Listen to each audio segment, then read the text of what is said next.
Activity 2.2 को हम solve करने की कोशिश करेंगे, क्योंकि अक्सर जो है एक्टिविटीज़ सॉल्व हुई नहीं मिलती। ठीक है, तो सबसे पहले हमने क्या करना है, heart beat produce pulse in your. जैसे हार्ट बीट होती है वो हमारी आर्टरीज होती है, उसमें पल्स प्रोड्यूस करती हैं। Pulse rate is your heart beat rate, मतलब जो हमारा हार्ट बीट रेट होता है वही पल्स रेट होता है। मगर इसका मतलब ये हुआ कि अगर हमारा दिल जो है वो 1 मिनट में 72 बार बीट करता है, तो हमारी पल्स रेट जो है वो भी 72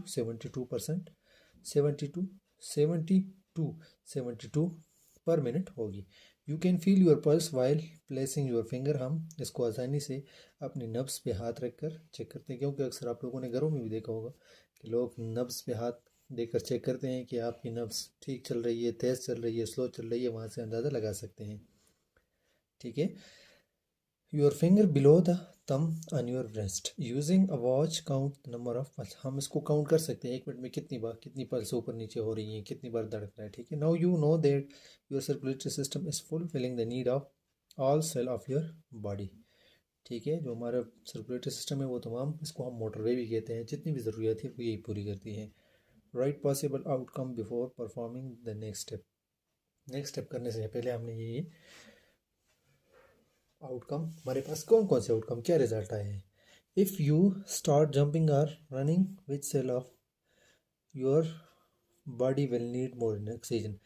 तो डेफिनेटली मसल सेल जो है उनको ज़्यादा ऑक्सीजन की ज़रूरत होगी। ठीक है, क्योंकि वहाँ पे ज़्यादा एनर्जी की ज़रूरत होगी, ज़्यादा एनर्जी तभी प्रोड्यूस होगी जब ज़्यादा ऑक्सीजन होगा। ठीक है, तो मसल सेल्स इसमें राइट ऑप्शन है। ठीक है, how your heart will respond to this challenge.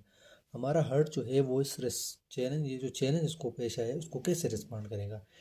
तो हमारा बर्ड जो हार्ट जो है वो ज़्यादा से ज़्यादा ऑक्सीजन पंप करेगा, ताकि ज़्यादा से ज़्यादा ब्लड को पंप करेगा, ताकि वो उस मकाम को ज़्यादा ऑक्सीजन लेके जाए। क्योंकि जब हम दौड़ते हैं, क्रिकेट खेलते हैं, एक्सरसाइज करते हैं, तो हमारी हार्ट रेट ज़्यादा होती है। इसलिए होती है क्योंकि यहाँ पे ब्लड पंपिंग ज़्यादा होती है और उसको डिफरेंट बॉडी पार्ट्स को ज़्यादा ऑक्सीजन की ज़रूरत होती है, स्पेशली मसल सेल्स को। तो it will pump more blood to carry more oxygen. ठीक है, जहाँ पे ऑक्सीजन की ज़्यादा ज़रूरत होगी उस जगह को ऑक्सीजन कैरी करेगा। ठीक है, थर्ड वन है, will your breathing rate show any change. Yes definitely. ठीक है, जब हम रनिंग करेंगे या जंपिंग करेंगे तो हमें ज़्यादा ऑक्सीजन की ज़रूरत होगी। ज़्यादा ऑक्सीजन की ज़रूरत होगी, हमारी ब्रीथ रेट जो है वो ज़्यादा होगी, यानी सांस लेने का अमल जो है ये तेज़ होगा, रेट जो है वो तेज़ होगा। वैसे नॉर्मली जो है ये 15 to 20 टाइम आई थिंक्स होती है जब हम ब्रीथ करते हैं, एक्सरसाइज करते हैं, जंपिंग करते हैं, रनिंग करते हैं। ठीक है, दौड़ते हैं, क्रिकेट खेलते हैं या डिफरेंट एक्टिविटीज़ ज़्यादा करते हैं नॉर्मल से, तो इस टाइम ये पर मिनट जो है 30 to 40 टाइम्स होती है। ठीक है, yes, breath rate will increase. ठीक है, ब्रीथ रेट इंक्रीज होगा। ड्यूरिंग जंपिंग और running for 2 minutes count the number of pulses again. ठीक है, अगर हम 2 मिनट के लिए करेंगे, क्योंकि नॉर्मली जो है वो 72 टाइम पर मिनट होती है, लेकिन जब हम जंपिंग करते हैं, रनिंग करते हैं, तो ये 120 तक चली जाती है। तो 2 मिनट्स में ये 240 तक होगी। ठीक है, काउंट योर ब्रीथ। ब्रीथ कितनी होगी, 30 to 40। अगर हम जंपिंग में होंगे, यानी एक्सरसाइज कंडीशन में होंगे, तो जो हमारी ब्रीथ रेट है वो 30 to 40 टाइम पर मिनट होगी। ठीक है, इफ हमारे पास आ रहा है, after taking rest for 5 minutes count your pulse again. जब हम 5 मिनट्स तक रेस्ट करेंगे तो हमारी जो पल्स रेट है वो नॉर्मल पे आ जाएंगी, यानी 70 to 72 पर मिनट। ठीक है, 72 टाइम्स पर मिनट होगी, मतलब नॉर्मल पे आना शुरू हो जाएगी, यानी नॉर्मल हो जाएगी। ठीक है, इस एक्टिविटी का आखिरी क्वेश्चन है, how did the exercise affect your pulse rate. Exercise हमारे पल्स रेट को इंक्रीज करेगी, मतलब जब हम एक्सरसाइज कंडीशन में होंगी तो हमारे पल्स रेट जो है वो इंक्रीज होगा। जब हम रेस्ट कंडीशन में आ जाएंगे तो वो नॉर्मल कंडीशन वो जो है रिस्टोर हो जाएगा। तो एक्सरसाइज में ये इंक्रीज ही होगा। ठीक है, तो ये एक्टिविटी है, ये बहुत ही इंपॉर्टेंट है, बच्चों को करवानी चाहिए, ताकि इससे बच्चे जो है प्रैक्टिकली कुछ सीख जाए। ठीक है, अस्सलाम वालेकुम, hello guys, Salim here with another video of class 7 general science chapter 2 exercise number 2 of chapter 2। So let's start. हम एमसीक्यूज से स्टार्ट लेंगे। एमसीक्यूज में देखते हैं। सबसे पहले हमारे पास जो MCQs आ रहे हैं, a team of climber was climbing a high mountain. When they reached near top, they felt difficulty in breathing because at high altitude there is less oxygen. जैसे ही हम बुलंदी पे जाते हैं तो हवा का प्रेशर जो है वो कम होता है। इसी वजह से कहते हैं कि जो ऊंचे इलाके होते हैं, जो ऊंची जगह होती हैं, वहाँ पे हमारे पास जो सांस लेने में दुश्वारी होती है और उन जगहों भी आग जलाना भी मुश्किल काम होता है। तो ये रीज़न होता है कि जो हवा का प्रेशर जो है, दबाव, वो कम होता है जैसे जैसे हम बुलंदी पे जाते हैं। तो जिसका जो सही ऑप्शन आ रहा है वो है लेस ऑक्सीजन। ठीक है, ये हमारे पास लेस ऑक्सीजन, ऑप्शन बी। ठीक है, नंबर 2 है the exchange of substances between blood and body cells can take place at the. कह रहे हैं कि ब्लड और जो सेल्स होते हैं उनमें एक्सचेंज ऑफ सब्सटेंसेस कहाँ होती है। तो एक्सचेंज ऑफ सब्सटेंसेस जो है, चूँकि वीन्स, आर्टरीज, ये बड़ी वेजल्स होती हैं, ये सेल के अंदर एंटर नहीं हो सकती। तो जब ये सेल्स तक पहुंचती हैं तो ये छोटे छोटे वेजल्स में डिवाइड होती है, जिनको हम कैपिलरीज कहते हैं। तो उन कैपिलरीज के थ्रू फिर सेल जो है वो सब्सटेंसेस एक्सचेंज करते हैं।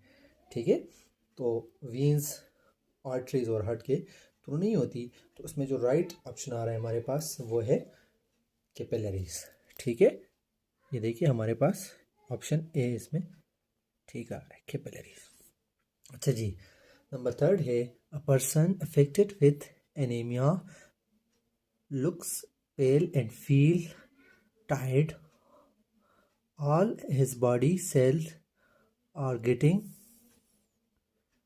उसकी बॉडी कम ऑक्सीजन हासिल कर रही होती है। तो जब भी ऑक्सीजन की मिकदार कम होगी तो इस वजह से क्या होगा कि वो ब्लड जो है वो एनीमिक कंडीशन में, पर्सन जो इंडिविजुअल है वो एनीमिक कंडीशन में चला जाएगा। ठीक है, नंबर 4 है the exchange of gases between blood and air take place at. Exchange कहाँ होती है, जैसे हम एयर इनहेल करते हैं तो ऑक्सीजन हमारे लंग्स में पहुंच जाती है।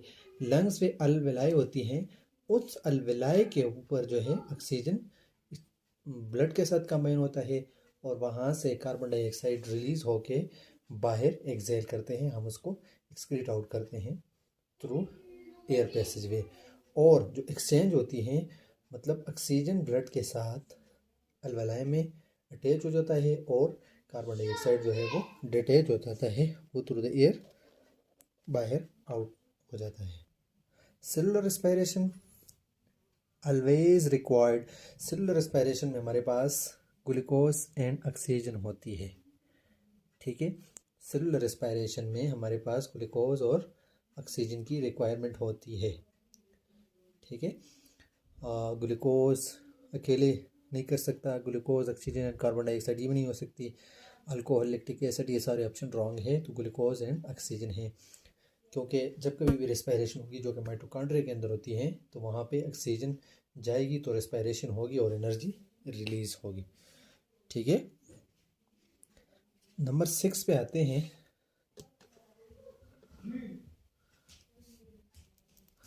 नंबर 6 है valve or flaps that keep blood flowing in one direction. valve are found in vein and heart. valve जो है वो हार्ट में होते हैं और वेन के अंदर होते हैं। ठीक है, अच्छा जी, आर्टरी एंड वेन में नहीं होती, आर्टरी वेन कैपिलरी में नहीं होती, आर्टरी वेन कैपिलरी हार्ट तीनों में नहीं होती, ये सिर्फ हार्ट और वेन में होती है। नंबर 7 है oxygenated blood is found in 2 chamber of heart including. जो लेफ्ट साइड होता है ना उसमें ऑक्सीजनेटेड ब्लड होता है और जो राइट साइड होता है उनमें डीऑक्सीजनेटेड ब्लड होता है। तो लेफ्ट आर्ट्रियम और लेफ्ट वेंट्रियम जो होते हैं उनमें हमारे पास ऑक्सीजनेटेड ब्लड होता है। ठीक है, नंबर 8 है विच component of blood is liquid. कौन सा लिक्विड है, तो इसमें जो राइट ऑप्शन आ रहा है वो है प्लाज्मा। ठीक है, रेड ब्लड सेल जो होता है ये भी लिक्विड नहीं होते, इसके अलावा वाइट ब्लड सेल ये भी लिक्विड नहीं होती, और प्लेटलेट्स तो होती नहीं है। प्लेटलेट्स का काम ही तो जो है वो ब्लड क्लॉटिंग है, यानी ब्लड को क्लॉट करना है। जब कभी भी इंजरी होती है तो प्लेटलेट्स जो है वहाँ पे ब्लड को क्लॉट करते हैं। इसके अलावा वाइट ब्लड सेल है वाइट ब्लड सेल का रोल जो है वो डिफेंस सिस्टम में है, इसका भी उसके साथ कोई लेना देना नहीं है। रेड ब्लड सेल है, ये ऑक्सीजन कैरी करता है इसके साथ भी। तो जो लिक्विड है वो प्लाज्मा ही है। Diagram show different type of blood cell, which cell is filled with haemoglobin. तो जो रेड ब्लड सेल है, the red colour of the blood is due to haemoglobin. जो रेड कलर है रेड ब्लड सेल का, वो haemoglobin की वजह से ये। तो जिसमें राइट ऑप्शन जो है वो बी है, ठीक है। वो नंबर 10 हमारे पास आ रहा है, the diagram show blood through a human heart, which chamber pump the blood to lungs. तो इसमें जो हमारे पास राइट ऑप्शन आ रहा है वो है सी, क्योंकि जो राइट साइड है वहाँ पे डीऑक्सीजनेटेड ब्लड जमा होता है from all body parts and then यहाँ से लंग्स में जाते हैं और वहाँ उसकी ऑक्सीजनेशन हो जाती है, वो क्लीन हो जाता है, ठीक है। कार्बन डाइऑक्साइड की जगह ऑक्सीजन बाइंड होता है और दोबारा आर्टरी में आ जाती है, आर्टरी में आ जाता है, ठीक है। और वहाँ से फिर डिफरेंट बॉडी पार्ट को ट्रांसपोर्ट होता है, ठीक है। अब इसमें नेक्स्ट हमारे पास आ रहे हैं वो है ट्रू एंड फॉल्स। तो हमने देखने हैं कि इसमें ट्रू कौन से हैं और फॉल कौन से हैं। Correct the statement if it is fall. अगर फॉल है तो उस स्टेटमेंट को हमने करेक्ट भी करना है, ठीक है। जो उसमें फॉल है वो ठीक करने हैं। नंबर फर्स्ट है, breathing is a chemical reaction and cellular respiration is a physical process. Definitely it's fall, ये फॉल्स हैं, क्योंकि ब्रीथिंग जो है ये फिजिकल प्रोसेस है और जो रेस्पिरेशन है वो केमिकल प्रोसेस है, क्योंकि उस दौरान एनर्जी रिलीज़ होती है, ठीक है। जबकि फिजिकल प्रोसेस में जस्ट हम एयर को इनहेल करते हैं और एक्सहेल करते हैं, जबकि सेलुलर रेस्पिरेशन में केमिकल रिएक्शन होता है और उसके रिजल्ट में हमारे पास एनर्जी रिलीज होती है। तो breathing is a physical process while cellular respiration is a chemical process, ठीक है। पहला हो गया है। सेकंड हमारे पास आ रहा है, blood clotting required platelets in the blood, ठीक है। तो ये बिल्कुल ट्रू है, क्योंकि ब्लड के अंदर प्लेटलेट्स रिक्वायर्ड होती हैं, ज़रूरी होती हैं। जहाँ कभी इंजरी हो जाती है वहाँ ब्लड प्लेटलेट्स पहुँच जाती है और ब्लड क्लॉटिंग में हेल्प करती है, ठीक है। तो थर्ड वन है, aerobic respiration releases large amount of energy. Anaerobic respiration releases large amount of energy, ये फॉल्स है, ठीक है। एरोबिक रेस्पिरेशन में एनर्जी ज़्यादा रिलीज होती है, एनएरोबिक में नहीं होती। तो हम इसको ठीक करेंगे, anaerobic respiration releases small amount of energy, इसमें थोड़ी सी एनर्जी रिलीज होती है, ठीक है। नंबर फोर्थ है, thick wall of alveoli help in the exchange of gases. ये भी रॉन्ग है, क्योंकि उनकी वॉल जो होती है थिन होती है। Thin wall of alveoli help in the exchange of gases, not thick wall, ठीक है। तो नंबर 5 हमारे पास आ रहे हैं, most Venus carry blood rich with oxygenated oxygen and food, it is wrong, ठीक है। तो जो ब्लड ऑक्सीजन रिच होता है या फूड रिच होता है वो आर्टरीज होती हैं। आर्टरीज हार्ट से ऑक्सीजनेटेड ब्लड और food different parts of the body को लेकर जाते हैं, नॉट वीनस। वीनस में हमेशा डीऑक्सीजनेटेड ब्लड होता है, या वो ब्लड जिसमें कार्बन डाइऑक्साइड की मिकदार ज़्यादा होती है, ठीक है। तो ये हमारे पास ट्रू फॉल भी सॉल्व हो गए हैं, ठीक है। अब इसके बाद थर्ड क्वेश्चन की तरफ इंशाल्लाह जाएंगे।